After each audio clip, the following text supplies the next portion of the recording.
Ya kigeni Musalia Mudavadi amewatahadharisha Wakenya dhidi ya kutafuta ajira nje ya nchi bila kufuata njia zinazofaa, akibaini kuwa baadhi ya ajira hizo huwa ni za kuwatapeli Wakenya ambao hujipata pabaya baada ya kusafiri nje ya nchi.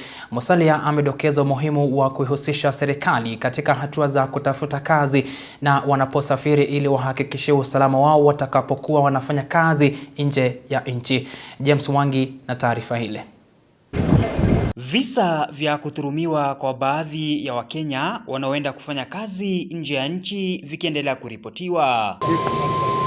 Waziri wa masuala ya kigeni Musalia Mudavadi amewatahadharisha Wakenya dhidi ya kutafuta ajira ughaibuni bila ya kufuata njia zinazostahili, akibaini kuwa baadhi ya ajira hizo huwa za kuwatapeli Wakenya, baadhi yao wakijipata pabaya baada ya kusafiri nje ya nchi.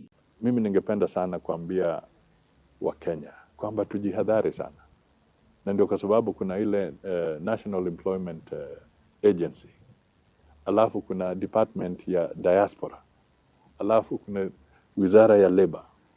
Tumejaribu na tutazidi kujaribu kuhimiza kwa Wakenya, tafadhali msikimbilie tu kwamba kuna mtu ametuambia kuna kandarasi kule nje.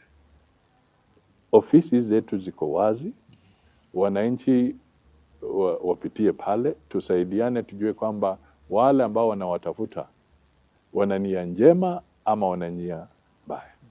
Mudavadi akiwahimiza Wakenya kuihusisha Wizara ya Leba nchini kila wanaponuia kuelekea ughaibuni baada ya kupata ajira, ilikuwa na uhakika iwapo ni salama kusafiri na kufanya kazi watakapokuwa wamepata ajira. Kwa tukihimiza kwamba wakitoka nje ni vizuri pahali kuna embassy yetu, wajulishe embassy yetu kwamba wako kule na wapeane contact zao, ndio tusaidiane. Na tumekuwa na visa kama hivyo hata katika mataifa mengine upande wa Middle East, na wengine wamepatikana kule sehemu mbaya sana kule Myanmar, wameingia kwa mtego wa human trafficking. Aidha, akirejelea muungano wa chama cha ODM na UDA kuelekea uchaguzi mkuu ujao, Mudavadi amebaini kuwa ni wakati wa jamii ya Mulembe kufanya kazi moja kwa moja na Rais William Ruto. Mimi naambia wenzangu, tusiwe watu wa kufanya kazi na Mheshimiwa Ruto kupitia kwa proxy. Hatutaki mambo ya middleman. So unajua kwa biashara wanasema kuna middleman. Sisi hatutaki mambo ya middleman. Yule broker wa katikati. Sasa ni wakati wa eneo hii kuwa na direct connection na chama cha UDA.